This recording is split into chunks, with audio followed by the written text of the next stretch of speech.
7월 28일 맥체인 짧은 묵상입니다. 오늘 말씀 사사기 11장 12절부터 마지막 절까지, 사도행전 15장, 예레미야 24장, 마가복음 10장입니다. 오늘은 입다의 말이라는 제목으로 짧은 묵상을 나누겠습니다. 정확한 횟수를 알지는 못하지만 이스라엘 가나안 입성 후 대략 300년 정도가 지난 시점인 것 같습니다.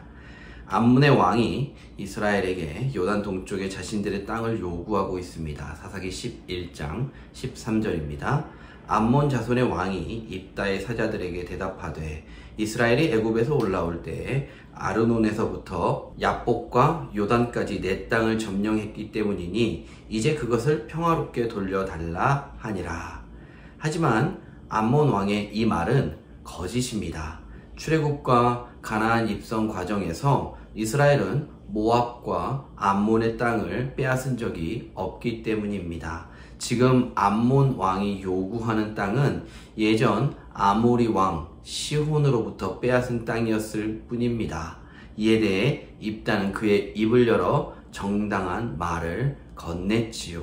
하지만 암몬의 왕은 그의 욕심으로 인해 입다의 말을 듣지 않고 군사를 물리지 않았습니다. 결국 입다는 암몬과 전쟁을 치르게 되었고, 전쟁이 나서기 전 쓸데없는 서원을 하고 말지요. 30절입니다.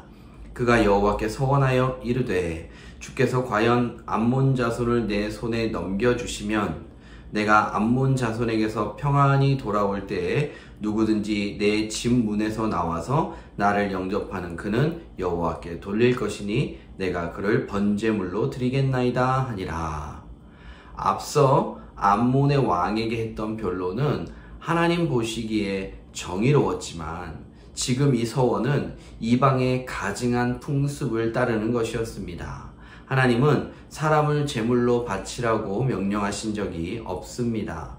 산 사람을 제물로 드리는 것은 이방의 가증한 풍습입니다. 다만 아브라함에게 그의 마음을 시험하기 위해 아들 이삭을 드리라고 했다가 그 또한 하나님께서 급히 멈춘 적이 있을 뿐입니다. 하나님은 단 한 번도 사람의 희생을 요구하신 적이 없습니다.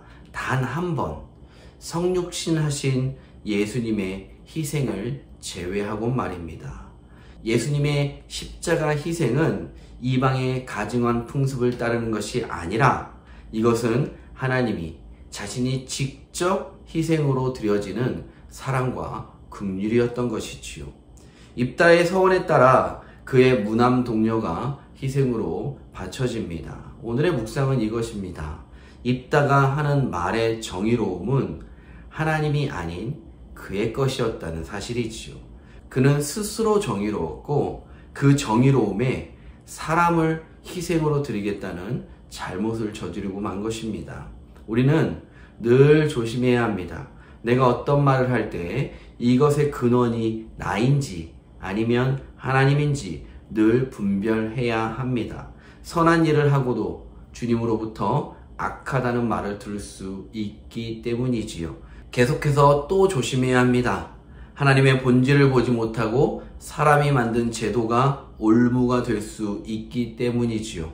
잘못된 서원이라면 깨닫고 다른 희생으로 물으면 될 일입니다. 하나님은 그 희생을 원치 않으셨을 것이고, 그것을 물고 다른 희생으로 바꾼다 하여 하나님이 그것을 거부하지 않을 것이기 때문입니다. 마가복음 10장 5절 말씀을 읽어보겠습니다. 예수께서 그들에게 이르시되, 너희 마음이 완악함으로 말미암아 이 명령을 기록하였거니와. 무슨 말입니까? 이혼 증서를 쓰면 당당히 이혼할 수 있다는 것이 본질이 아닙니다. 사람이 너무 완악해서 그 완악함을 막기 위한 최소한의 규례를 마련한 것이지요. 서로 사랑하고 살라는 것이 본질일 것입니다. 같은 맥락에서 인간의 완악함으로 인해서 하나님께 드려진 서원은 꼭 갚아야 한다고 말하는 것이지, 잘못 드려진 서원까지 그대로 갚아야 하는 것은 아닐 것이 분명합니다. 우리의 말을 조심하십시다. 그리고 하나님이 원하시는 본질에 더 관심을 두고 살아가십시다. 또 한 가지, 남의 말에 너무 신경 쓰지 말기 바랍니다. 좋은 의도로 한 말조차 곡해하는 그런 심령이 병약한 사람이 될 필요는 없습니다. 내 입 조심하면서 내 귀는 무던하게 그저 하나님의 은혜만을 기뻐하는 그런 복된 그나라교회 성도님들 될 수 있기를 주님의 이름으로 축복드립니다.